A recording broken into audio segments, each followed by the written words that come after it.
કેમ છો future doctors? વેદ class તમારા માટે લાવી રહી છે ઓનલાઈન ક્રેશ કોર્સ, તે પણ NEET 2021 માટે, એ પણ માત્ર ગુજરાતી માધ્યમ માટે. જે વિદ્યાર્થી મિત્રો વેદ ક્લાસમાં નવા છે તેના માટે જણાવી દઉં કે વેદ ક્લાસ અત્યારે 200થી પણ વધારે સ્કૂલ અને 10,000 પણ વિદ્યાર્થીઓ યુઝ કરી રહ્યા છે. તો આ ક્રેશ કોર્સમાં તમને મળશે શું? આના માટે તમારે વેદ ક્લાસની એપ્લિકેશન ડાઉનલોડ કરવી પડશે. એમાં તમને રોજે 3 કલાકનું લાઈવ લેક્ચર મળશે. ઓકે, એનો સમય આપણે રાખેલો છે સવારે 9:30 થી 12:30નો. પછી એમાં તમને રોજે જે એક્ઝામ લેવાય છે કે જે તમે ભણેલા છો તેના ઉપરથી સાંજે DPP ટેસ્ટ અને વીકલી 720 માર્કની તમને વીકલી ટેસ્ટ મળશે. એના પછી એમાં તમે થિયરી રીડ કરી શકશો, પ્રેક્ટિસ ટેસ્ટ પણ આપી શકશો. પછી તમે જે પણ ટેસ્ટ આપી છે એનું તમે ડિટેલમાં રિપોર્ટ સેક્શન પણ મળી જશે. તો અને બીજી વસ્તુ તમને મટીરિયલ્સમાં શું શું મળશે? તો મટીરિયલ્સમાં તમે જે રોજે લાઈવ લેક્ચર્સ ભણો છો એનું તમને રેકોર્ડિંગ લેક્ચર મળશે. કોઈ દિવસ તમારે લેક્ચર ચૂકાઈ ગયો હોય તો તમે એનું રેકોર્ડિંગ પણ પછી જોઈ શકો છો. એની પછી જે લેક્ચર્સ ભણો છો તેની લેક્ચર્સ નોટ્સ પણ તમને બધી વસ્તુ એપ્લિકેશનમાં મળી રહેશે. એમાં ડીપલી અને વીકલી જે ટેસ્ટ લેવાય છે એની તમને PDF ફોર્મેટમાં પણ મળી જશે, જેમાંથી તમે તેમનું સોલ્યુશન્સ અને આન્સર કી પણ જોઈ શકવાના છો. તો વેદ ક્લાસના ક્રેશ કોર્સમાં તમારે જોઈન કઈ રીતે થવું? એના માટે સૌથી પ્રથમ તમારે Google Playમાં જવાનું રહેશે. એમાં તમારે વેદ ક્લાસ સર્ચ કરશો તો તમને આ ટાઈપની એક એપ્લિકેશન્સ મળશે કે Ved class NEET 2021 crash course in Gujarati. આ એપ્લિકેશન ડાઉનલોડ કરી લો. પછી એમાં તમે સાઇન અપ કરી નાખો. ઓકે, અને તમને 5 દિવસ માટે એપ્લિકેશન ફ્રીમાં યુઝ કરવા મળશે. તો 5 દિવસ તમે ફ્રીમાં લાઈવ લેક્ચરમાં જોઈન થઈ શકો છો. પછી જો તમારે કોઈ પણ ક્વેરી હોય તો તમને અહીંયા એક હેલ્પલાઇન નંબર આપવામાં આવેલો છે. આ નંબર પર તમે કોન્ટેક્ટ કરી અને તમારી ક્વેરી સોલ્વ કરી શકો છો. તો કોનો વેઇટ કરો છો? અત્યારે જ ડાઉનલોડ કરો વેદ ક્લાસની એપ્લિકેશન. આજે આપણે ભણવાના છે એટમ્સ. આમાંથી આપણે નીટમાં લગભગ એક MCQ જેવો પૂછાય છે.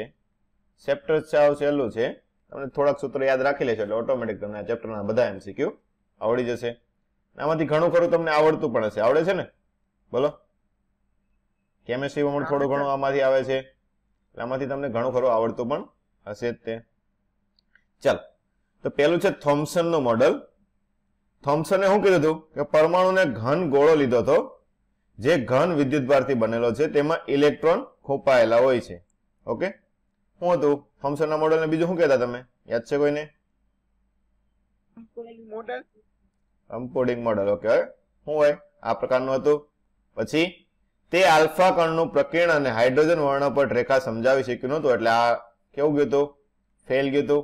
સાચું મોડલ હતું નહીં. તો આપણે આમાં બે વસ્તુ આવી, આલ્ફા કિરણનું પ્રકીર્ણ અને હાઇડ્રોજન વર્ણપટ. ઓકે, તો હાઇડ્રોજન વર્ણપટ આ વસ્તુ આપણે ચેપ્ટરમાં ઘણી કામની છે, કેમ કે એના ઉપરથી ઘણી વખત દાખલા પૂછાય છે.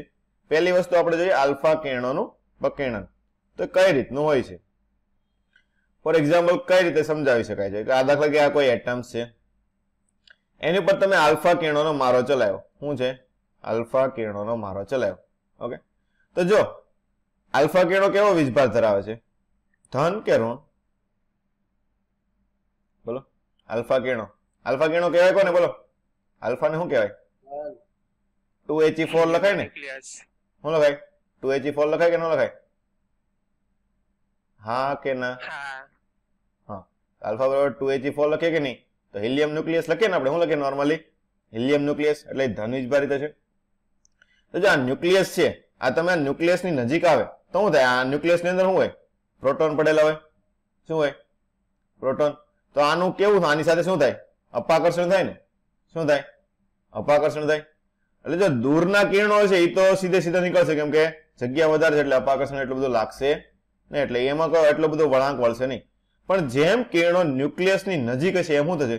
અપાકર્ષણ વધતું જાય ને? શું થાય? અપાકર્ષણ વધતું જાય તો શું થાય? વધારે ખૂણે આ પ્રકીર્ણન પામશે. શું થશે? વધારે કિરણે આ નોખા પડશે. આવું થાય. પણ કોઈક ન્યુક્લિયસ એવો છે કે જે સીધે સીધો આવે છે. શું છે? કેન્દ્રની સીધી રેખામાં આવે છે. તો શું થાય? વધીને ક્યાં લગી આવી શકે? આની સ્થિતિ ઊર્જા જેટલું આવી શકે ને એની કરતા તો વધારે આવી ન શકે. તો અહીંયાથી આવે અને અહીંયાથી પાછો શું થાય? અપાકર્ષણને લીધે એના એ માર્ગે પાછો ફરી જાય. તો આપણને ખબર છે ન્યુક્લિયસમાં તો આપણે લાડ બધા કિરણો આપાત કર્યા. તો તો પ્રકીર્ણન પામતા આલ્ફા કણોની સંખ્યા કેટલી હશે? એમ કે ન્યુક્લિયસ આપણે એટલું અમથું હોય, પણ આપણે તો એટલા બધા આમ ચારે બાજુ આમથી કિરણો પાડ્યા હોય કે ન પાડ્યા હોય, આવું હોય ને. તો કેટલા કિરણો પ્રકીર્ણન પામશે તો એની સંખ્યાનું સૂત્ર આપણે યાદ રાખવાનું છે. n ચલે છે 1/sin⁴ θ/2. શું આવશે? n ચલે છે 1/sin⁴ θ/2. આ સૂત્ર તમારે યાદ રાખવાનું છે. તો તમે ગ્રાફ દોરશો તો તમને કંઈક આ રીતનો ગ્રાફ મળશે કે જેનો ખૂણો ઓછો હોય, શું છે? ઓછા ખૂણે પ્રકીર્ણન પામતા વધારે હોય. કેમ કે મેં તમને હમણાં કીધું શું છે? ન્યુક્લિયસ નાનો અમથો હોય, તમે કિરણાવલી મોટી આપાત કરેલી હોય તો શું છે? 12 થી વધારે કિરણો નીકળી જશે. એટલે શું થાય? જેવો ખૂણો ઓછો હશે એમાં શું થશે? બોલો. અણુની સંખ્યા કેવી હશે? n ની સંખ્યા વધારે હશે ને. શું હશે? વધારે હશે. જેમ જેમ તમારો ખૂણો વધતો જાય, એટલે કે જો ન્યુક્લિયસ ન્યુક્લિયસ ની સીધે સીધા આવતા હોય કિરણો, એવા કેટલા કણો હશે? ઓછા હશે કે નહીં? એવા પ્રકીર્ણન પામતા આલ્ફા કણો કેટલા છે? ઓછા હશે. એટલે 180 ખૂણાવાળા હશે, કેવા છે? ખૂબ જ ઓછા હશે. અહીંયા સુધી બધાની ખબર પડી? બોલો. તો આ કોના ઉપર આધાર રાખે છે? વરખની જાડાઈ ઉપર. બીજું કોના ઉપર આધાર રાખે? વરખની જાડાઈ. તમે સાંભળ્યું છે ને કયો કે કોનો વરખ લે? બોલો. આવો પ્રયોગ કરે તે કોનો વરખ લે? સોનાનો વરખ લે ને. એના ઉપર આપાત કરે ને પછી બધું માપે. તો સોનાના વરખની જાડાઈ દાખલા કે t હોય અને પ્રકીર્ણિત પામતા આલ્ફા કણની સંખ્યા n હોય તો n/t અચળ હોય છે. શું હોય છે? n/t નું મૂલ્ય અચળ હોય છે. એટલે કે શું છે? પ્રકીર્ણન પામતા અણુની સંખ્યા ડાયરેક્ટ કોના ઉપર આધાર રાખે? વરખની જાડાઈ ઉપર આધાર રાખે. ડિસ્ટન્સ ઓફ ક્લોઝેસ્ટ અપ્રોચ એટલે શું થાય? મેં તમને કીધું કે નહીં, જે આલ્ફા કણ જે ન્યુક્લિયસની સીધો સામે આવે તો એ ન્યુક્લિયસની કેટલી નજીક સુધી આવી શકે? શું છે? મેક્સિમમ કે ન્યુક્લિયસની કેટલી નજીક સુધી આવી શકે એનું કહેવાય ડિસ્ટન્સ ઓફ ક્લોઝેસ્ટ અપ્રોચ. તો શું થાય? આપણને ખબર છે આલ્ફા કણ આપાત કરે તો ગતિ કરતો આવતો છે. એની પાસે કઈ ઉર્જા હશે? ગતિ ઉર્જા હશે. ચલો, ગતિ ઉર્જા કેટલી હોય? 12mv². જ્યાં સુધી એની પાસે ઉર્જા હશે ત્યાં લગી ગતિ કરશે. તો આ ઉર્જા જો એની સ્થિતિ ઉર્જા જેટલી થઈ જાય, એટલે બધી ગતિ ઉર્જા સ્થિતિ ઉર્જામાં ફેરી જાય, તો પછી ત્યાં ઉભો રહી જાય. તો શું આવશે? સ્થિતિ ઉર્જા. તો શું આવે? બોલો. કે Q1 Q2/R આવે ને, ઇલેક્ટ્રોસ્ટેટિક્સ ભણી ગયા ને આપણે. તો કે Q1 શું છે? ન્યુક્લિયસ. તો ન્યુક્લિયસમાં પ્રોટોનની સંખ્યા કેટલી હોય? બોલો. પ્રોટોનની સંખ્યા ન્યુક્લિયસમાં કેટલી હોય? પરમાણુ ક્રમાંક દાખલા કે ન્યુક્લિયસનો Z હોય તો પ્રોટોનની સંખ્યા કેટલી હોય? Z હોય. Z એ લખાય ને, વીજભાર. પ્રોટોનની સંખ્યા Z અને પ્રોટોનનો વીજભાર Z * E લખાય. કેમ કે એક પ્રોટોનનો વીજભાર કેટલો હોય? E હોય કે નહીં? તો પ્રોટોનનો વીજભાર કેટલો છે? Q1 = Z. અને આલ્ફા કણનો વીજભાર કેટલો હશે? આલ્ફા કણ 2He4 તો વીજભાર કેટલો હોય? 2E. અને છેદમાં અંતર r એટલે કે આપણે ક્લોઝેસ્ટ અપ્રોચ એટલે કે r0. તો આ r0 તમારે શું થઈ જશે? r0 ને તમે કરતા બનાવશો તો r0 ઉપર જાય, આ વસ્તુ નીચે આવશે તો 2kz 2 to 4 કરી નાખીએ. 4kze² છેદમાં mv². આ તમારો ક્લોઝેસ્ટ કે આલ્ફા કણ નજીકમાં નજીક ન્યુક્લિયસનો એટલો આવી શકે. ઓકે. તમે જેમ વેગ વધારતા જાય એમ r શું થાય? ઘટતો જાય ને. કેમ કે વધારે ઉર્જાથી આપાત કરો તો શું થાય? વધારે નજીક આવશે. ચલો, એની પછી છે ઇમ્પેક્ટ પેરામીટર. શું છે? Impact parameter. જો અહીંયા વચ્ચે હવે તમારે આપાત નથી કરવાનું. તમે થોડોક ઉપર આપાત કર્યો હોય. શું છે? આલ્ફા કણ થોડોક ઉપર ગયો હોય તો ન્યુક્લિયસની બી જેટલો ઉપર હોય તો ન્યુક્લિયસના કેન્દ્રથી આલ્ફા કણના પ્રારંભના વેગ સદિશ વીના લંબ અંતરને શું કહેવાશે? Impact parameter. આજે અહીંયાથી આવ્યો કેન્દ્રથી આજે એટલું લંબ અંતર થયું, આને શું કહેવાય? ઇમ્પેક્ટ પેરામીટર કહેવાય. ઇમ્પેક્ટ પેરામીટર માટે તમારે યાદ રાખવાનું છે કે cot θ/2 ના સમપ્રમાણમાં હોય. શું હોય? cot θ/2 ના સમપ્રમાણમાં થશે. ચલો, બીજું મોડેલ આપણે આવ્યું છે રુથરફોર્ડનું મોડેલ. કોનું મોડેલ છે? રુથરફોર્ડનું મોડેલ. ચાલો, રુથરફોર્ડનું મોડેલ. તો એના ઉપરથી આપણે ન્યુક્લિયસની ત્રિજ્યા, આમાં તમારે બીજું કઈ જરૂર નથી, પણ ન્યુક્લિયસની ત્રિજ્યા કેમાં માપવામાં આવે? કેમાં માપે છે ન્યુક્લિયસની ત્રિજ્યા? આપણે બોલો. ફર્મીમાં માપે. અને ફર્મી શું થાય? 10⁻15 મીટર. અને પરમાણુની ત્રિજ્યા એટલે આખો પરમાણુ છે તો ન્યુક્લિયસ કરતા તો પરમાણુ મોટો છે. ન્યુક્લિયસ કોને કહેવાય? જો પેલા ખાસ વસ્તુ, ન્યુક્લિયસ કોને કહેવાય? જ્યાં પ્રોટોન ને ઇલેક્ટ્રોન હોય. શું હોય? અંદર જ્યાં પ્રોટોન ને ઇલેક્ટ્રોન શું કહેવાય? ન્યુક્લિયસ ને. પરમાણુ કોને કહેવાય? Proton electron proton neutron electron બધી વસ્તુ આવી જાય એટલે આખું જે આ લેયર બને આખાને શું કહેવાય? પરમાણુ કહેવાય. પરમાણુ લગભગ કેટલો હોય? એંગસ્ટ્રોમ જેટલો હોય. કેટલો હોય? પરમાણુની ત્રિજ્યા લગભગ એંગસ્ટ્રોમ એકમની નજીકની હોય છે અને ન્યુક્લિયસની ત્રિજ્યા કેટલી હોય છે? ફર્મી એકમની નજીક હોય છે. તો રુથરફોર્ડનું મોડેલ આપ્યું હતું એમાં કઈ કઈ ખામી હતી આ પણ આપણે સાચું ફળ્યું નહોતું. તો હું જે પરમાણુની સ્થિરતા ન્યુક્લિયસ મોડેલ રુથરફોર્ડનું મોડેલ આપણે સમજાવી શકતું નહોતું. શું હતું કે વર્તુળાકાર કક્ષામાં ગતિ કરતા ઇલેક્ટ્રોનની ગતિ પ્રવેગિત હોય છે એવું કીધું હતું, જેથી ઉર્જાનું ઉત્સર્જન કરે છે. જે ઉર્જા અને ત્રિજ્યા સતત ઘટતી જાય. તો આવી કક્ષામાં વર્તુળાકાર હોવાને બદલે કેવી મળે છે આપણને? સ્પાઇરલ આકાર મળે ને. કેવી મળે? જો નીચે દર્શાવે છે કેવી મળશે? સ્પાઇરલ આકાર મળે. કેમ કે આપણને ખબર છે વેગ ઘટતો જાય એટલે એની ત્રિજ્યા ઘટતી જશે. તો પછી અંતિમમાં શું થશે? થોડાક સમય જાય પછી ઇલેક્ટ્રોન ક્યાં વયો જાય? ન્યુક્લિયસની અંદર વયો જાય. તો આવું પોસિબલ છે હકીકતમાં? નથી ને. તો આ વસ્તુ શક્ય નથી. એટલે આ ન્યુક્લિયસની સ્થિરતા તે સમજાવી શક્યું નહોતું એટલે મોડલ નિષ્ફળ ગયું હતું. બીજી વસ્તુ હતી આ મોડલ ઇલેક્ટ્રોનની વહેંચણી પણ સમજાવી શક્યું નહોતું. હવે જે આપણે રોજબરોજમાં દાખલા માટે જે યુઝ કરીએ છીએ કે જે કામમાં આપણે આવે છે કયું મોડલ છે? બોહરનું મોડલ. કોનું મોડલ છે? બોહરનું મોડલ. આપણે દાખલા માટે આ જ મોડલ યુઝ કરીએ છીએ. શું કીધું હતું બોહરે? કે ઝેડી ધન વીજભારિત ન્યુક્લિયસની ફરતે ઇલેક્ટ્રોન એવી કક્ષામાં ભ્રમણ કરે છે કે ઉર્જાનું ઉત્સર્જન કરતું નહોતું. જો ઓલામાં શું કીધું? રુથરફોર્ડે કે ઉર્જાનું ઉત્સર્જન કરે છે. તો આ ઉર્જાનું ઉત્સર્જન કરતું નથી એમ કીધું છે. ઓકે. તેમાં ઇલેક્ટ્રોનનું કોણીય વેગમાન આ સૂત્ર યાદ રાખવાનું છે. કોણીય વેગમાનનું સૂત્ર આપણે ભણી ગયા. L બરાબર શું આવે? mv/r. કેટલું હોય છે? nh/2π. આના ઉપરથી આપણે દાખલા ઘણી વખત હોય છે. ઓકે. mvr બરાબર શું આવશે? nh/2π ને n શું છે? બોલો n શું લખાય આમાં? nમી કક્ષા. શું લખવાનું? nમી કક્ષા. તમને એવું કે ને કે પહેલી કક્ષામાં ભ્રમણ કરે છે, બીજી કક્ષામાં, ત્રીજી કક્ષામાં. તો શું થાય? n બરાબર nમી કક્ષા. v એટલે nમી કક્ષાનો વેગ, r એટલે nમી કક્ષાની ત્રિજ્યા. m એટલે કોનું દળ આવશે? કોણ ફરતું હોય? બોલો. ઇલેક્ટ્રોન ફરતો હોય. ચાલ હવે એની પછી આપણે જોઈએ શું કીધું છે આગળ કે 3 ઇલેક્ટ્રોન થી વધારે ઉર્જા E2 ઉર્જામાંથી ઓછી ઉર્જા કક્ષામાં જાય તો સંક્રાંતિ કરે છે અને ઉર્જા ફોટોન સ્વરૂપે મુક્ત કરે છે. આ તો આપણને ખબર છે. આપણે હમણાં નીચે ડિટેલમાં આવશે ત્યારે આપણે એ વધારે જોશું. ચલો બોહરની કક્ષા મેં તમને કીધું ને બોહરની કક્ષામાં જે ભ્રમણ કરે તો મેં તમને આપણે આવ્યું શું હતું? કક્ષાની ત્રિજ્યા હતી, કક્ષાનો વેગ હતો. તો એ બધી વસ્તુ આપણે ગોતવી પડશે. તો આપણને ખબર છે ગોળ વર્તુળાકાર ગતિ કરતો હોય તો કયું બળ લાગતું હોય? બોલો. વર્તુળાકાર ગતિ કરે કેન્દ્રગામી બળ કેટલું હોય? mv²/r. ચાલો બંને શું છે? વીજભારિત કણ છે. તો કેન્દ્ર આપણને ખબર છે કે ઇલેક્ટ્રોન અહીંયાથી બહાર પણ નથી જતો ઓટોમેટિક અને ઓટોમેટિક અહીંયા કેન્દ્રની અંદર પણ ચાલ્યો જતો નથી. તો શું છે? આ બળ સમતોલનમાં હશે. તો કોણ એને સમતોલિત કરતું હશે? વિદ્યુત બળ સમતોલિત કરે ને. કોણ કરે? વિદ્યુત બળ. તો kq1q2/r². તો kZe/E/r². ચલો આમાંથી તમને બીજું સૂત્ર આપણે શું આવ્યું હમણાં ઉપર? કોણીય વેગમાન L બરાબર શું હતું? mvr બરાબર nh/2π. તો જો આ બંને સૂત્રો તમે ભેગા કરશો તો તમને rn ત્રિજ્યાનું સૂત્ર મળશે n²h²/4π²kZme². પણ તમે દાખલા માટે જો આ E છે, m છે, k છે, h છે, પાઈ છે, આ બધા વસ્તુ શું છે? અચળાંક જ છે. આ બધાના મૂલ્ય તમને ઓટોમેટિક ખબર જ છે. તો આપણે દાખલા માટે ડાયરેક્ટ શું યાદ રાખીએ છીએ? rn નું સૂત્ર બોલો.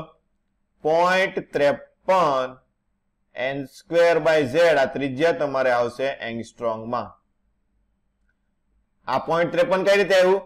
આપણે શું કર્યું હતું? આ બધાની કિંમતો મૂકી દીધી. શું કર્યું હતું? કે જેટલા અચળાંક છે બધાની કિંમત મૂકી તો તમારું સૂત્ર શું આવશે? rn બરાબર 0.53 n²/z.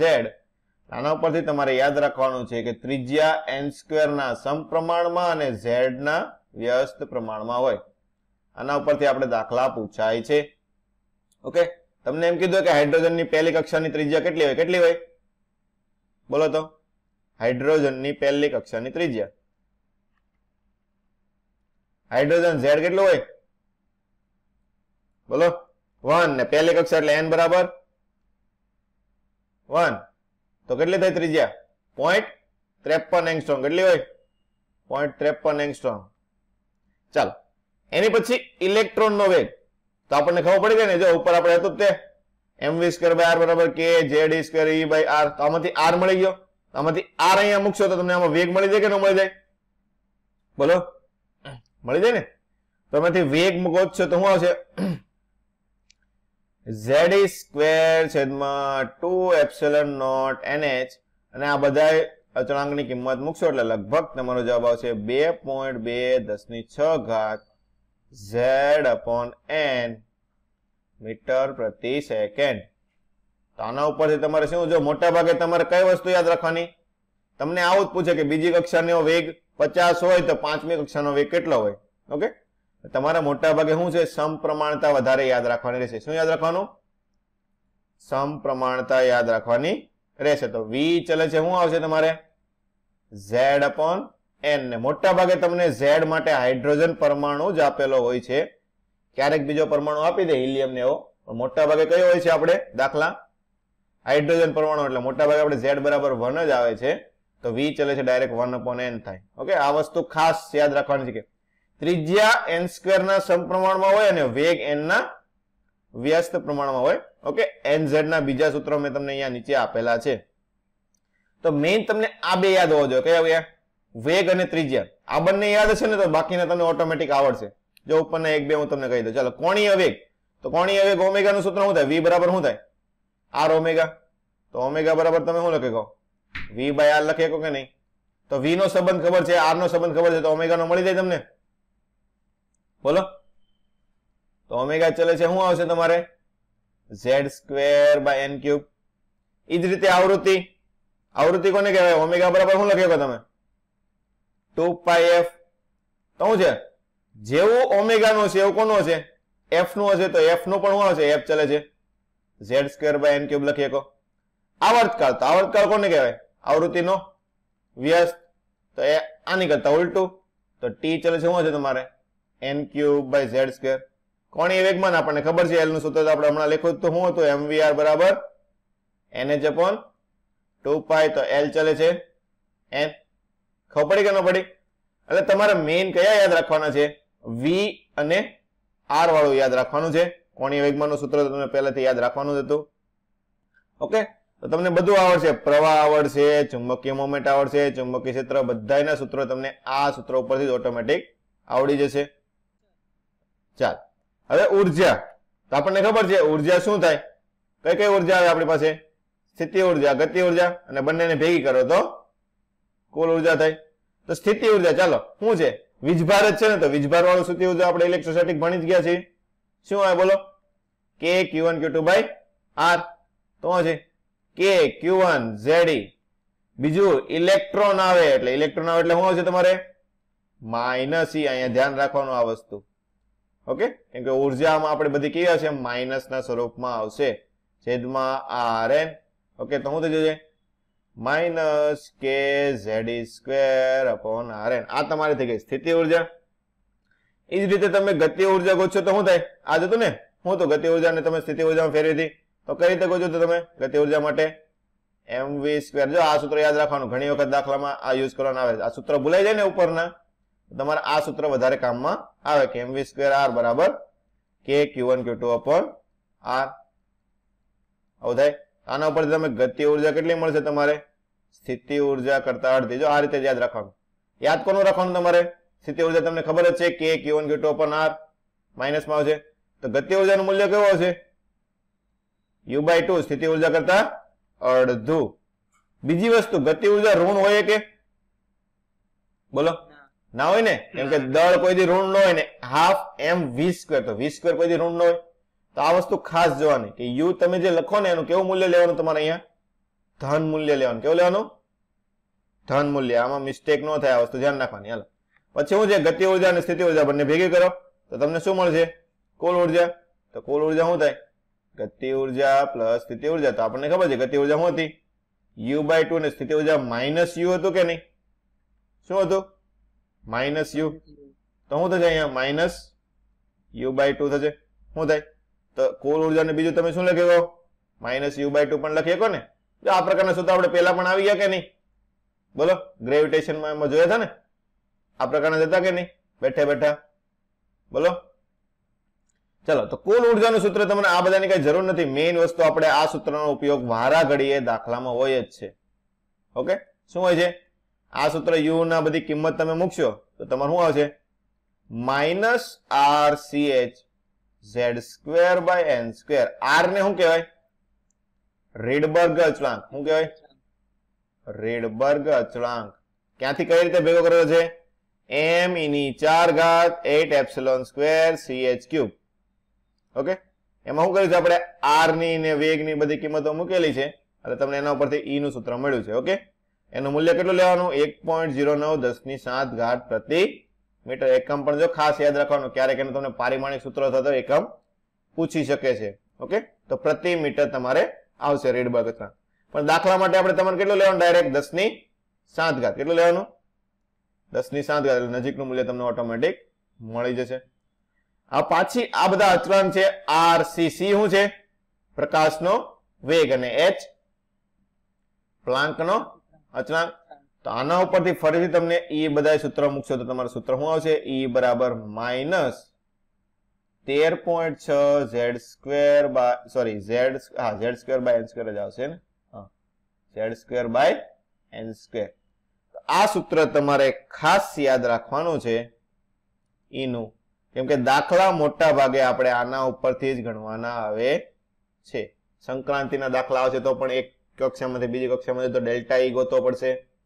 ઓકે, તો આ સૂત્ર બધાને ખાસ હોવું જોઈએ. અને ખાસ આનો તમારે જે જવાબ આવશે એ પણ કેમ આવવો જોઈએ? એકમ પણ યાદ રાખવાનો. કેમાં આવશે આ જવાબ? આવશે ઇલેક્ટ્રોન વોલ્ટમાં છે. કેમાં છે? ઇલેક્ટ્રોન વોલ્ટમાં. ચલો, આયનીકરણ ઉર્જા અને સ્થિતિમાન. તો ઇલેક્ટ્રોનને પરમાણુમાંથી દૂર કરવા માટે આપવી પડતી ઉર્જાને શું કહેવાય? આયનીકરણ ઉર્જા કહેવાય. તો ઇલેક્ટ્રોનને પરમાણુમાંથી દૂર કરો મતલબ શું છે? જે કક્ષામાં હતો એમાંથી દૂર કરો એટલે શું થાય? અનંત અંતરે મોકલી દેવો થાય ને. શું થાય? અંતર કેવો થઈ જશે? અનંત થઈ જશે. તો અનંત અંતરે ઉર્જા આપણે કેટલી લઈએ છીએ? 0 લઈએ ને? કેટલી લઈએ? 0. તો 0 - 13.6 z²/n² કરશો તો આપણો જવાબ કેટલો આવશે?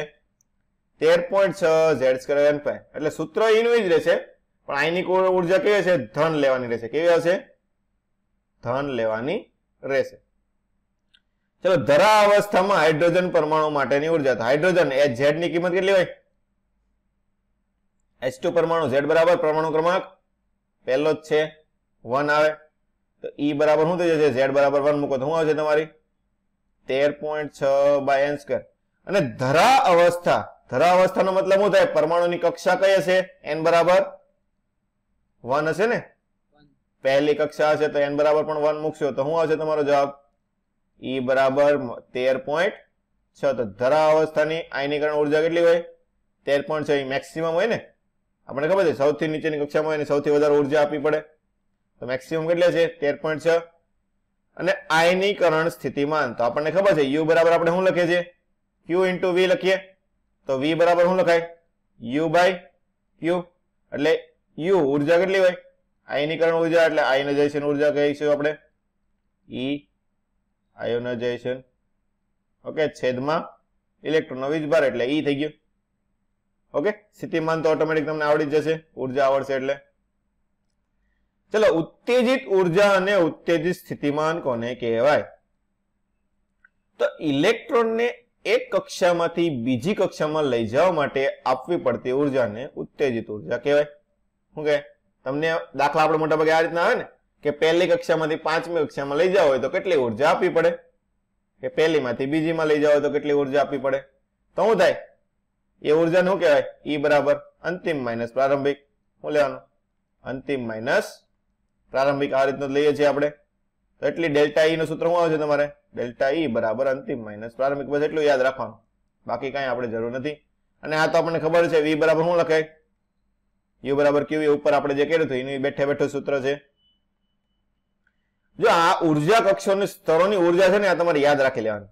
એટલે શું છે, વારા ઘડીએ દાખલામાં તમારે -13.6 z² મૂકવું ન પડે. કોના માટે? હાઇડ્રોજન માટે. ઓકે, શું છે ધરાવસ્થાની આપણે હમણાં ગોતી હતી, કેટલી હોય?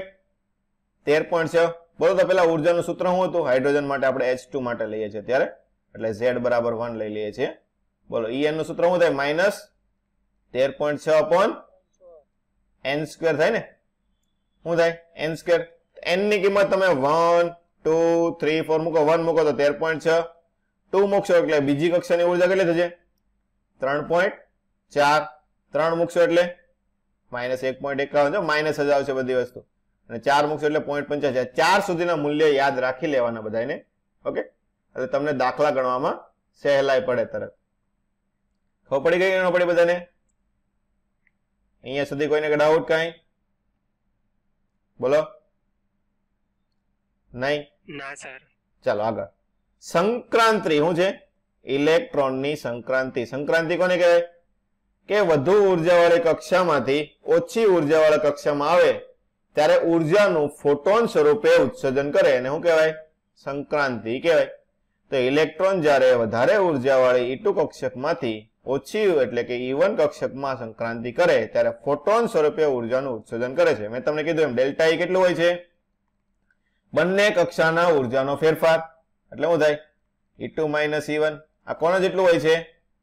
ફોટોન સ્વરૂપે. તો ફોટોનની ઉર્જા આપણે ભણી ગયા કેટલી હોય? HF. H છે ને? ફોટોનની ઉર્જા કેટલી હોય? HF. તો ડેલ્ટા E કેટલા ઉર્જાનું ઉત્સર્જન કરશે? આ ડેલ્ટા E હોય એના HF જેટલું તમારે ઉત્સર્જન કરશે. H ન્યુ લખેલું છે, તમે HF પણ કરી શકો. ચલો, ઉત્સર્જન થતી ઉર્જા. તો આપણને ખબર છે ડેલ્ટા E નું સૂત્ર આપણે પેલા ભણી ગયા. શું હતું? બોલો. E2 - E1 13.6 હતું ને? શું હતું? E નું સૂત્ર શું હતું? બોલો તો En બરાબર આપણે એ સૂત્ર ડાયરેક્ટ લખીએ જે કામમાં આવે છે, -13.6 z² n² હતું. તો એ વસ્તુ અહીં મૂકો લો. બીજા માટે મૂકો તો બીજી કક્ષક માઇનસ એટલે આપણે ઉલટું કરી નાખીએ ડાયરેક્ટ. તો 13.6 અને z² કોમન આવી જશે ને? બદલાય છે કઈ વસ્તુ? કક્ષા બદલાય ને, કે ત્રીજામાંથી બીજામાં, બીજામાંથી પાંચમામાં. તો આપણે n2 - n1 કરી નાખીએ. શું કરી નાખીએ અહીંયા? n2 કક્ષકમાંથી તમારે n1 કક્ષકમાં જવાનું છે. તો શું થશે અહીંયા? 1/n1² - 1/n2² delta E. Okay, આના દાખલા વારા ઘડીએ હોય છે. સૌથી વધારે એટમ્સમાં દાખલા મોટા ભાગે આપણે કોના પૂછાય છે? સંક્રાંતિના જ હોય છે. ખબર પડી કે ન પડી બધાને? તો હું સૂત્ર યાદ રાખવાનું? 13.6 z² 1/n1² - 1/n2². આ બરાબર શું છે? HF હોય ને? શું હોય? આને બરાબર તમે HF કરી નાખો એટલે શું મળી જાય તમને? આવૃત્તિ મળી જાય કે ન મળી જાય? બોલો. કેમ કે તમારી પાસે ડેલ્ટા E તો હોવાનો જ છે. તમને એમ કીધું હોય દાખલા તરીકે, એમ કીધું હોય દાખલા, શું કીધું હોય કે બીજી કક્ષકમાંથી પહેલી કક્ષકમાં આવ્યો તો શું થાય? ડેલ્ટા E શું થાય? E2 - E1 શું થાય? ડાયરેક્ટ આપણે મૂલ્ય પ્રમાણ લઈએ તો શું આવશે? 13.6 - 3.4 એટલે શું થાય? 10.2. નીટમાં પૂછાઈ ગયું તો શું થાય? 10.2. તો ડાયરેક્ટ ડેલ્ટા E તો તમને મળી ગયો. તેના ઉપર તમને H તો ખબર છે, તો આવૃત્તિ મળી જાય કે ન મળી જાય? બોલો. હા સર. ઓકે, નકર તમારે આ સૂત્ર મૂકી દેવાનું, RCZ². ઓકે, ખબર પડી કે ન પડી? ડેલ્ટા E બરાબર HF કરી નાખવાનું એટલે ઓટોમેટિક તમારો જવાબ તો આવી જશે. શું થાય? ડેલ્ટા E બરાબર ફોટોનની ઉર્જા. તરંગ લંબાઈ. તો ફોટોનની ઉર્જાને બીજું શું લખાય? HF બરાબર શું લખાય? hc/લેમ્બડા લખાય. તો લેમ્બડા શું થાય? તરંગ લંબાઈ થાય. તો ઓટોમેટિક તમને તરંગ લંબાઈ પણ મળી જાય. ખબર પડી કે ન પડી? ઓકે, એટલે તમારે મેઇન એક સૂત્ર યાદ રાખવાનું અને એમાંથી તમને બધી વસ્તુઓ લાઈનમાં મળતી રહેશે. ચલો, આના દાખલા પણ આપણે ઘણી વખત પૂછે છે. બીજી વસ્તુ આપણે શું હતી? પહેલું મોડેલ કયું નું સમજાવી શક્યું? એક તો આલ્ફા કણનું પ્રકીર્ણન, અને બીજી વસ્તુ શું હતી? હાઇડ્રોજનની વર્ણપટ રેખાઓ. તો બીજી આપણે આવશે વર્ણપટ રેખાઓ. તો પહેલા તો n2 માંથી n1 કક્ષામાં સંક્રાંતિ કરે તો કેટલી રેખા મળે? શું છે? કેટલી રેખાઓ મળશે તેના માટેનું સૂત્ર તમારે યાદ રાખવાનું છે. n2 - n1 + 1 n2 - n1/2. શું છે? n2 માંથી n1 માં ગયો તો n2 - n1 + 1 અને n2 - n1/2. એટલી ઉર્જા તમારે આવશે. મોટા ભાગે આપણે શું હોય છે કે ધરા અવસ્થામાં લઈ જાય. ક્યાં લઈ જાય? n2 એટલે કે n માંથી તમે n1 બરાબર 1 એટલે કે ધરા અવસ્થામાં લઈ જાઓ તો વર્ણપટ રેખાની સંખ્યા શું થાય? તો અહીંયા મૂકી દેવાનું n1 બરાબર 1 મૂકી દો તો +1 -1 કેન્સલ થઈ જાય તો અહીંયા ખાલી n વધશે અને n - 1 થશે તો શું આવશે n(n-1/2). ઓકે, નીટમાં દાખલા પૂછાઈ ગયેલા છે એટલે ખાસ તમારે યાદ રાખવાનું છે વર્ણપટ રેખાની સંખ્યાનું સૂત્ર. ચલો, પરમાણુની ઉર્જા. તો પરમાણુનું વેગમાન કોના જેટલું હોય છે? ફોટોનના વેગમાનનું જેટલું હોય છે. વેગમાન સંરક્ષણ લગાડો એટલે તો શું થાય? પરમાણુની ઉર્જા કોના જેટલી હોય? ફોટોનના વેગમાનની જેટલી ઉર્જા હોય તો શું થાય? p²/2m ગતિ ઉર્જા હોય ને. શું હોય? p²/2m એટલે એની ગતિ ઉર્જા કોના જેટલી હોય છે? h² બોલો 2m λ². યાદ છે ને તમને? ફોટો ઇલેક્ટ્રિક ઇફેક્ટ બની ગયા. દ્વિબહુકોણીય તરંગલંબાઈનું સૂત્ર λ બરાબર શું હતું? h/p. વેગમાન આપ્યું છે ને એટલે p સ્વરૂપમાં લખીએ h/p. તો આના પરથી p તમે શું લખી શકો? h/λ. તો આ વસ્તુ તમે અહીંયા મૂકી દો. ચાલો, તો આવી જાય કે ન આવી જાય? h²/2m λ². ખબર પડી બધાને? ચાલ, આ છે પરમાણુનું દળ. હવે હાઇડ્રોજન વર્ણપટ રેખાઓ શું છે? હાઇડ્રોજનની વર્ણપટ રેખાઓ. તો હાઇડ્રોજન પરમાણુ જ્યારે ઉત્તેજિત અવસ્થામાંથી બીજી અવસ્થામાં જાય ત્યારે તમને ખબર છે શું ઉત્પન્ન કરે? ફોટોન સ્વરૂપે ઉર્જાનું ઉત્સર્જન કરે ને. શું કરે? ફોટોન સ્વરૂપે ઉર્જાનું ઉત્સર્જન કરે. તો આ ઉર્જાને તમે બાજુમાં વર્ણપટ રાખ્યો હોય તો અહીંયા તમને એક લીટી જોવા મળે. આને શું કહેવાય? વર્ણપટ રેખા. ઓકે, આપણને ખબર છે શું હોય છે? ઉર્જા કયા સ્વરૂપમાં હોય છે? E બરાબર hf બરાબર hc/λ. તો જો લેમડા અલગ અલગ હોય શું હોય? લેમડા અલગ અલગ હોય. લેમડા શું દર્શાવે? મોટા ભાગે આપણને કલર આપે ને. શું આપે? રંગ આપે કે ન આપે? જાની વાલી કિનારા તરફ જતા તરંગલંબાઈ શું થાય? વધે ઘટે? બોલો, વધે ને. જાની વાલી કિનારા તરફ જતા તરંગલંબાઈ વધે એટલે કલર તમને અલગ અલગ મળશે. તો વર્ણપટમાં શું થાય? સામે તમે પડદો મૂક્યો તેના પર તમને અલગ અલગ કલરની આ રીતની લીટી જોવા મળે અને આપણે શું કહીએ છીએ?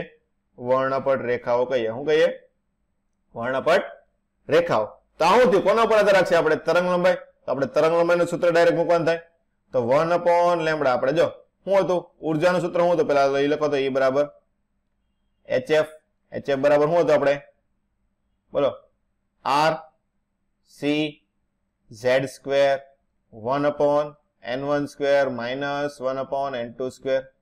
આવું હતું કે નહીં? તો જો આપણને ખબર છે આ શું થાય? hc/λ પણ લઈને તરંગલંબાઈ ગોતી તો શું લખાય આપણે? hc/λ.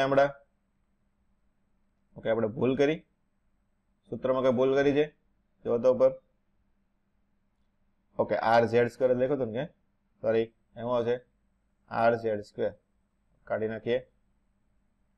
ચલો, એ વસ્તુ મૂકશું આપણે. ડાયરેક્ટ તરંગલંબાઈનું સૂત્ર યાદ રાખવાનું છે તો એ જ કરીએ. શું આવશે? 1/λ બરાબર rz² 1/n1² - 1/n2². પણ આપણે હાઇડ્રોજન વર્ણપટ રેખાઓ ગોતતા હોઈએ તો z બરાબર કેટલો લઈએ છીએ? 1 લખીએ. તો આ તમારું સૂત્ર ફરીથી તમે લખવા જશો તો હાઇડ્રોજન માટે મોટા ભાગે આપણે દાખલા હાઇડ્રોજનના હોય છે એટલે 1/λ બરાબર તમારું સૂત્ર શું યાદ રાખવાનું? r × 1/n1² - 1/n2². હાઇડ્રોજન વર્ણપટ રેખા માટે લેમ્બડાનું સૂત્ર તમારે આ યાદ રાખવાનું રહેશે. r શું છે?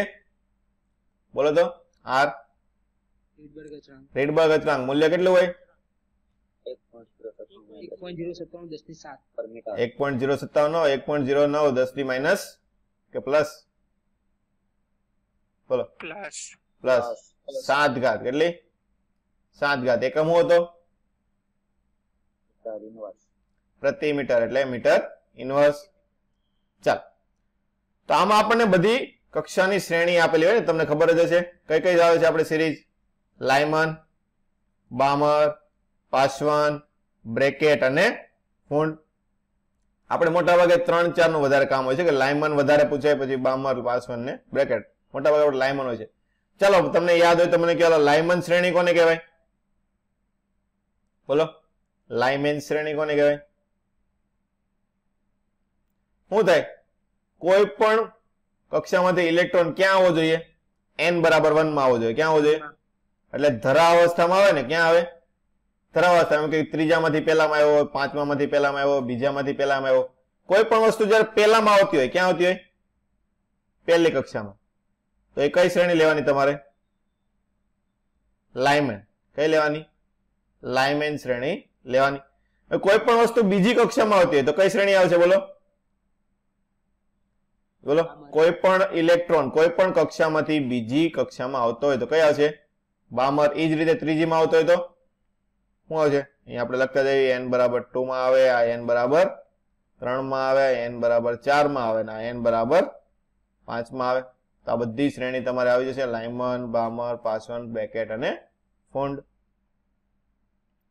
ચાલો, n બરાબર n અને n બરાબર n+1 હોય ત્યારે લેમ્બડા તમને કેવો મળશે?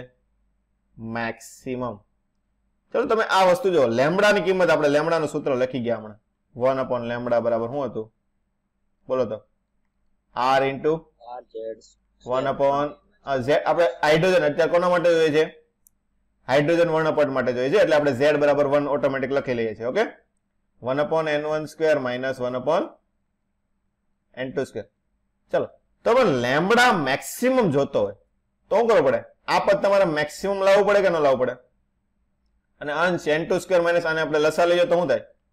1/λ બરાબર r n2² માઇનસ n1² છેદમાં n1² ઇન્ટુ n2². તો અંશ તમારે નાનો હોવો જોઈએ. આ પદ નાનું ક્યારે થાય? કે બંને કક્ષા કઈ છે? પાસેની હશે તો જ નાનું થાય ને. શું થાય? નજીક નો હશે. તો પાસેની તમે આ લેખો, પહેલી, બીજી, ત્રીજી, ચોથી, પાંચમી, લાટ બધી. હાલો, એ ઉપરની વસ્તુ થઈ ગઈ કે ખબર પડી કે આપણે પાસેની કક્ષા હોય ત્યારે મેક્સિમમ થશે. પણ પાસેમાં પણ તમને લાટ બધા ઓપ્શન મળ્યા કે પહેલી, બીજી લઈ શકો, બીજી, ત્રીજી લઈ શકો, ત્રીજી, ચોથી લઈ શકો. તો એમાં તમારે શું કરવાનું? લેમ્બડા કોના ઉપર આધાર રાખશે? n ના ગુણાકાર ઉપર. n1 અને n2 ની કિંમત જેવી વધારે હશે એમ લેમ્બડા ડાયરેક્ટ કેવું હશે? વધારે હશે. તો સૌથી વધારે ક્યાં હોય? અનંત અંતર વાળી હોય ને, છેલ્લી કક્ષા. ખબર પડી કે નહીં? બોલો તો શું લેવાનું? છેલ્લી કક્ષામાંથી છેલ્લેથી બીજી કક્ષામાં જયારે આવે ત્યારે તમારા તરંગમાં કેવી મળશે? મેક્સિમમ મળશે. આમાં બધાને ખબર પડી? બોલો, ક્યારે તમને તરંગલંબાઈ મેક્સિમમ મળશે? બોલો, આમાં કોઈને કઈ ડાઉટ નહીં? તેનો મતલબ શું થયો? હું હાલ પછી n બરાબર ઇન્ફિનિટી માંથી n બરાબર n મી કક્ષામાં આવે ત્યારે તરંગલંબાઈ કેવી મળશે તમને? મિનિમમ. ચલો, 1/∞ મૂકો તમે તો શું થાય? 1/∞ બરાબર 0. એક પદ 0 થઈ ગયું તો શું આવશે? લેમ્બડા બરાબર r/n². શું થાય? અને એનું ઉલટું કરી નાખો તો શું થઈ જશે? n²/r થઈ જાય. તો તમારે લેમ્બડા મિનિમમ કેટલી આવશે? n²/r. ઓકે, તો તમને આ નીટમાં દાખલા પૂછાઈ ગયેલા કે લિમિટ કક્ષાની તરંગલંબાઈ કેટલી હોય. ઓકે, તો lambda max by lambda min નો ગુણોત્તર કેટલો થાય? n+1² છેદમાં 2n+1. શું આવશે? n+1² છેદમાં 2n+1. આવું છે બધું શોર્ટમાં છે. તમને ન ખાવું પડે, તમારે શું કરવાનું? ડાયરેક્ટ લોજિક વાપરીને સૂત્ર મૂકી દેવાનું લેમ્બડાનું. લેમ્બડાનું સૂત્ર તમને આવડે છે. શું આવે? 1/λ બરાબર r into 1/n1² minus 1/n2². જો આમાં અલગ અલગ શ્રેણીની કક્ષાનો તમને આ કોષ્ટક બનાવીને આપ્યું છે કે લાઇમન, બ્રામર, પાસવન, બ્રેકેટ, ફોન્ડ. ઓકે, એના માટે બધી સંક્રાંતિ કક્ષા લીધી છે કે લાઇમન હોય તો ક્યાં આવવું જોઈએ? પહેલામાં આવવું જોઈએ ને. ક્યાં આવવું જોઈએ? n બરાબર 1 માં આવવું જોઈએ. તો 1 માં લાવવા માટે ઓછામાં ઓછું ઇલેક્ટ્રોન ક્યાં હોવો જોઈએ? 2 માં તો હોવો જોઈએ ને. મિનિમમ ક્યાં હોવો જોઈએ? 2 માં. કે 2 માં હોય તો 1 માં આવે કે 3 માં હોય તો 1 માં આવે કે તો 2 થી શરૂ થશે. બામરમાં ક્યાં લાવવાનું છે આપણે? n બરાબર 2 માં લાવવાનું છે. તો 2 માં લાવો તો ઓછામાં ઓછું ક્યાં હોવું જોઈએ? 3 થી શરૂઆત થવી જોઈએ. એ રીતે પાસવન, બ્રેકેટ અને ફોન્ડમાં પણ એવું જ થાય. +1 માં તમારે શું કરવાનું? n માં હોય તો n+1 માં લઈ જવાનું. ક્યાં લઈ જવાનું? n+1 માંથી તમારે સંક્રાંતિ થશે. તેના માટે બધા લેમ્બડા મેક્સ અને લેમ્બડા મિન ના તમને સૂત્ર ડાયરેક્ટ મૂકીને જ આપેલા છે. ઓકે, બંનેનો ગુણોત્તર આપ્યો છે. પણ તમારે આ પાછળનો વિભાગ તમારે ધ્યાન રાખવાનો છે કે આમાં જો તમારે લેમ્બડા આવે છે, r નું મૂલ્ય આપણને ખબર છે, તો r નું મૂલ્ય મૂકશો તો તમને ઓટોમેટિક લેમ્બડાનું મૂલ્ય મળી જશે. તો લેમ્બડાનું મૂલ્ય મળે એ કયા વિભાગમાં પડે એ તમારે યાદ રાખવાનું છે કે લાઇમન શ્રેણી જે બધી છે એ બધી ક્યાં આવશે? તમારે પાર જાંબલીમાં પડશે. ક્યાં પડશે? પાર જાંબલી. આ વસ્તુ નીટમાં પૂછાઈ ગયેલી છે એટલે કહું છું. બામણ શ્રેણી ક્યાં પડશે? તમારે વિઝિબલ રિજિયન એટલે કે દ્રશ્ય પ્રકાશ વિભાગમાં પડશે. પાસવન અને બાકીની બધી શ્રેણી ક્યાં મળશે? પારક, એટલે કે અલ્ટ્રા વાયોલેટ થાય. શું થાય? અલ્ટ્રા વાયોલેટ કહેવાય કે શું કહેવાય? ઇન્ફ્રારેડ કહેવાય. કયું કહેવાય? પારક તો એટલે ઇન્ફ્રારેડ કહેવાય. જો આ બંને ઇંગ્લિશ ગુજરાતી બંને નામ યાદ રાખવાના થશે. ક્યારેક તમને અલ્ટ્રા વાયોલેટ અથવા ઇન્ફ્રારેડ તમને આપી દે. ઓકે, તો અલ્ટ્રા વાયોલેટ ને શું કહેવાય? પાર જાંબલી. ઓકે, આ વસ્તુ તમને ખબર હોવી જોઈએ, નાની મોટી વસ્તુ. ઓકે, તો આ પારક એટલે કયો આવશે? ઇન્ફ્રારેડ. આનો કયો દ્રશ્ય વિભાગને? Visible region. શું કહેવાય? Visible region. ઓકે, વિઝિબલ અત્યારે રાખે ખાલી. ઓકે, પાર જાંબલી એટલે શું કહેવાય? અલ્ટ્રા વાયોલેટ, અથવા તો આપણે શોર્ટમાં શું લખીએ છીએ? યુવી. યુવી લખીએ ને? શું લખીએ? યુવી. ચલો, ક્વોન્ટમ આંક. ક્વોન્ટમ આંક કોને કહેવાય છે? શું થાય? મુખ્ય ક્વોન્ટમ આંક મુખ્ય ઉર્જા સ્તર અને કક્ષા દર્શાવે છે. એટલે શું થાય? આપણે જે કક્ષા લઈએ છીએ એને શું કહીએ? આપણે મુખ્ય ક્વોન્ટમ આંક કહીએ. શું કહીએ? જે આપણે કક્ષા લઈએ કે પહેલી કક્ષા, બીજી કક્ષા, ત્રીજી કક્ષા, એને શું કહીએ છીએ આપણે? ડાયરેક્ટ ક્વોન્ટમ આંક n વડે દર્શાવીએ છીએ. આપણને ખબર છે ત્રિજ્યા n સ્ક્વેર ના સમપ્રમાણમાં હોય છે અને ઉર્જા શું છે? n સ્ક્વેર ના વ્યસ્ત પ્રમાણમાં. સૂત્ર શું હતું?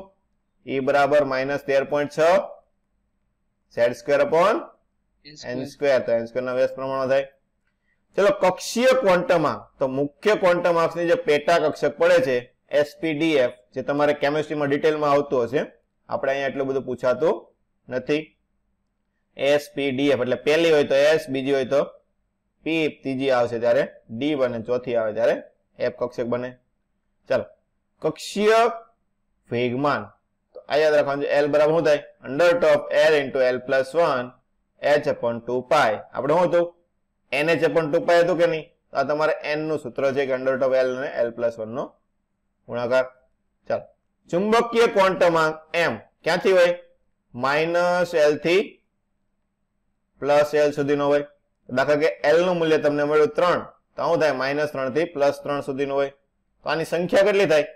2L plus 1 થાય ને? કે આ બાજુ L, ઓલી વિરુદ્ધ બાજુ L ને વચ્ચેનો એક 0, તો આ 2L plus 1 સંખ્યા થશે. સ્પિન ક્વોન્ટમ આંક 2 જ આવે. શું થાય? ઉપર ભ્રમણ કરતો હોય તો +½ ની ઊંધું ભ્રમણ કરતો હોય તો -½ થશે. ચાલો, પછી પેટા કક્ષકો કોને કહેવાય? શેલ. આપણે આ વસ્તુ ક્યારેક તમને રકમમાં દેખાય કે K કક્ષકની ગોતો, L કક્ષકની ગોતો એમ. ઓકે, KL આપણે મોટા ભાગે હોય છે, MN તો આપણે એટલું બધું હોતું નથી. K અને વધારે K હોય છે. ઓકે, તો મુખ્ય ક્વોન્ટમ આંક n હોય. જો n કરતા L નું મૂલ્ય હંમેશા કેવું હોય છે? ઓછું હશે. તો હશે n1 હોય તો n કરતા 1 ઓછું જવાનું છે, એટલે આ 0 થશે. આ 0 હોય તો +L થી -L, એટલે કે આ પણ 0 થશે. તો પહેલી કક્ષક કઈ આવશે? S, અને પહેલી છે એટલે 1s કહેવાય. તેમાં K કક્ષક બનશે. બીજી હોય તો શું થાય? બે બની શકે, કાં તો L0 હોય કે કાં તો L બરાબર 1 હોય કે. આને આપણે શું લખીએ? L બરાબર n-1 લખો છો કે નથી લખતા? બોલો, n-1 સુધી હોઈ શકે આ n હોય તો. અને આવું હોય છે -L થી +L, આવું હોય તો 2 થઈ શકે. તો જો 0 હોય તો m નું મૂલ્ય 0 જ હોય, પણ જયારે 1 હોય ત્યારે 3 અલગ અલગ ગુણે કરે. -1 થી +1 એટલે -1, 0 અને 1. તો આ કક્ષક કઈ થશે? 2p, અને ઉપરની કક્ષક 2s. આ L થાય. ઓકે, આ બધી કોષ્ટકમાં તમને આપેલું છે. આ બધું તમને આવડે જ છે ને? બોલો, તો આપણે એમાં ટાઈમ વેસ્ટ નથી કરતા. ઓકે, કોઈ ન આવડતું તો પછી મને કહેજો. ચલો, આપણે છેલ્લી થિયરી છે જે આપણે એક્સરે પણ આમાં પૂછાય છે, તો એક્સરે ની આપણે થોડીક થિયરી આમાં એડ કરી દીધી છે. ક્ષકિરણ. ઓકે, ચાલો, ક્ષકિરણ માટે આપણે જોઈએ. શું કીધું છે કે એક્સરે ટ્યુબ. એક્સરે ટ્યુબમાં આપણે શું છે? કોના જેવું લેવાનું? શોર્ટમાં કહી દો તો આપણે ફોટો ઇલેક્ટ્રિક ઇફેક્ટ ભણી ગયા કે નહીં? એના એ સૂત્ર બધા આપણે અહીંયા યુઝ કરવાના છે. શું છે? ફોટો ઇલેક્ટ્રિક ઇફેક્ટના સૂત્રો યુઝ કરવાના છે. આપણે ભણી ગયા. હાલો, કક્ષા શું છે? એક્સરે એટલે ક્ષકિરણ આપાત કરે તો શું થાય? ક્ષકિરણોનું ઉત્સર્જન થશે. શું થાય? તમે એના ઉપર પ્રકાશ આપાત કરો તો શું થાય? ક્ષકિરણોનું ઉત્સર્જન થાય. તો શું થાય? ઉર્જા કેટલી હોય? ગતિ ઉર્જા ½ mv². કોના જેટલી હોય? Potential difference EV0. આ કોના જેટલી હોય? આપાત પ્રકાશ ઉપર આધાર રાખે. તો શું થાય? HF ઉપર આધાર રાખે કે નહીં? અને HF બીજું શું લખાય? hc/λ. તો આ બધા કોના સૂત્ર થયા? ફોટો ઇલેક્ટ્રિક ઇફેક્ટ ના થયા કે ન થયા? બોલો, હેલો, આવડે છે ને બધા? ઓકે, આ બધા એનું છે. જો 12 37 5 આવી ગયું એંગસ્ટ્રોમમાં તમે લેતા હતા. તો આ બધા લેમ્બડા મેક્સિમમ અને લેમ્બડા મિનિમમ આ બધા સૂત્રો તમને ક્યાંથી લેવાના રહેશે? ફોટો ઇલેક્ટ્રિક ઇફેક્ટના સૂત્રો લેવાના રહેશે એક્સરે ટ્યુબમાં. એક્સરે ની લાક્ષણિકતા શું છે? એક્સરે ની લાક્ષણિકતા ઉભર તો એક વસ્તુ કોપી કરવાની રહી ગઈ છે. હમણાં તમને એક બે સૂત્રો ગોતી દઉં. ચાલો, શું છે? લાક્ષણિક એક્સરે વર્ણપટ. ઓકે, તો એક્સરે વર્ણપટ કેવો હોય છે? લાક્ષણિક વર્ણપટ હોય છે. કેવો હોય છે? લાક્ષણિક. જો નીટમાં પૂછાઈ ગયેલો એમસીક્યુ બોલું છું. ઓકે, તો આમાં શું હોય છે કે તમારે કોઈ શું છે પરમાણુ છે, એમાં વચ્ચે પ્રોટોન હોય, એની બાજુ ઇલેક્ટ્રોન ફરતા હોય. બધી કક્ષકના નામ આપણને ખબર છે. પહેલી હોય એને આપણે કે કહીએ, બીજી એલ, પછી હોય એને એમ, રીતે એબીસીડી પ્રમાણે આગળ બોલતા જઈએ છીએ. તો એક ઇલેક્ટ્રોન તમે શું કરો? બહારથી ઇલેક્ટ્રોનની કિરણાવલી તમે આપાત કરો તો શું થાય? ઇલેક્ટ્રોનની કિરણાવલી આપાત કરો તો અહીંયા કોઈક ઇલેક્ટ્રોન બેઠો હશે, એની યારે ભટકાશે. તો ભટકાશે તો ઇલેક્ટ્રોનને શું કરી નાખશે? બહાર કાઢ નાખે. બહાર કાઢ નાખે એટલે શું થાય? ખાલી જગ્યા પડે. તો તમને ખબર છે ઇલેક્ટ્રોન ક્યાં ગોઠવાળો કરે પરમાણુમાં? વધારે ઉર્જાવાળી કક્ષકમાં કે ઓછી ઉર્જાવાળી કક્ષકમાં?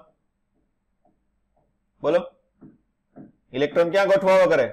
ઓછી ઉર્જાવાળી કક્ષકમાં ગોઠવાળો કરે. તેનો મતલબ શું થયો કે બહારની કક્ષા છે આપણને ખબર છે વધારે હોય ને. શું હોય? આની -13.6 હોય, આની 3.4 હોય, એવું હોય. તો અહીંયા ઇલેક્ટ્રોન છે ક્યાં જશે? બહારની કક્ષાનો જે ઇલેક્ટ્રોન છે તે આ ખાનામાં ગોઠવાળો કરશે એટલે નીચે આવશે. તો શું થાય?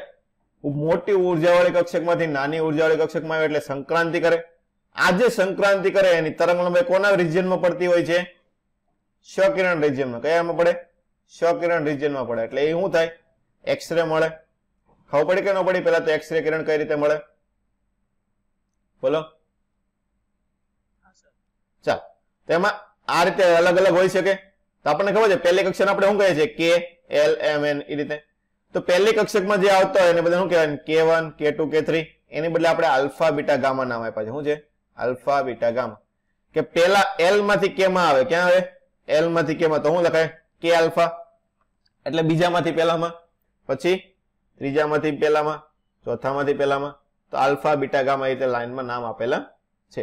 તો આના સૂત્રોના દાખલા આપણે નીટમાં અને JEEમાં વારાઘડીએ પૂછાય છે. એટલે સૂત્રો ખાસ યાદ રાખવાના. શું છે?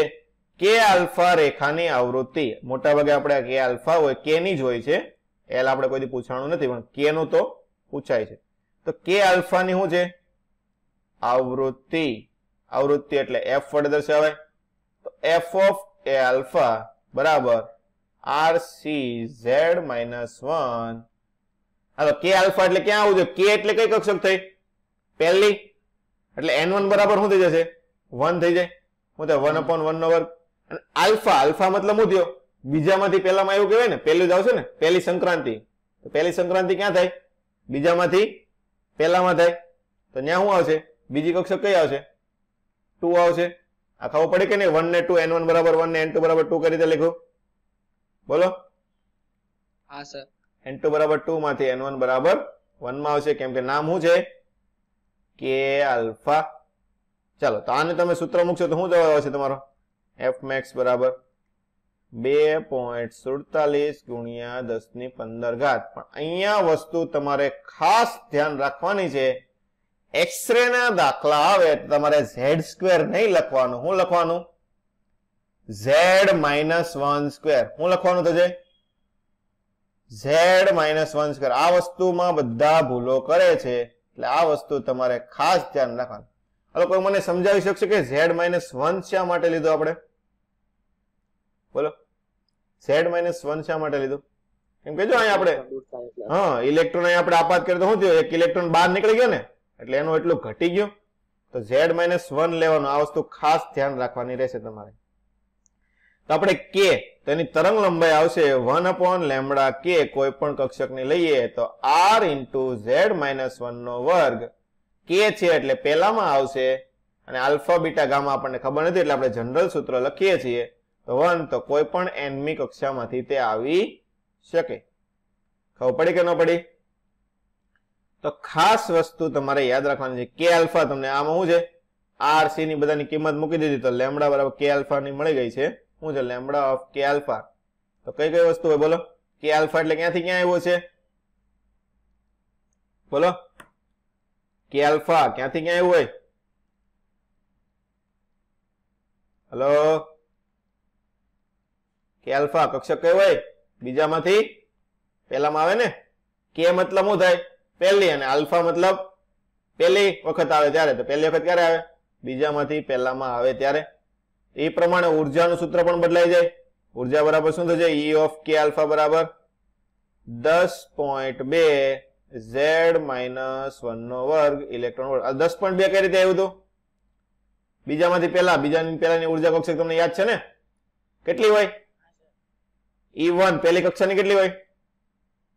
-13.6. E2 કેટલી હોય? -3.4. આ બંનેની બાદબાકી કરો તો કેટલી આવશે? 10.2 આવે ને? કેટલી આવે? 10.2. એટલે અહીંયા 10.2 કે આલ્ફા. કે આલ્ફા નો મતલબ શું થાય? બીજામાંથી પહેલી. એટલે આ 10.2. ને બીજું ખાસ વસ્તુ હું ધ્યાન રાખવાની આમાં તમારે? z-1. કઈ વસ્તુ ધ્યાન રાખવાની થશે? z-1 વાળી. અહીંયા જ ભૂલો કરે છે. આ વસ્તુ તમને યાદ આવી જાય એટલે તમારો દાખલો ખોટો પડશે નહીં.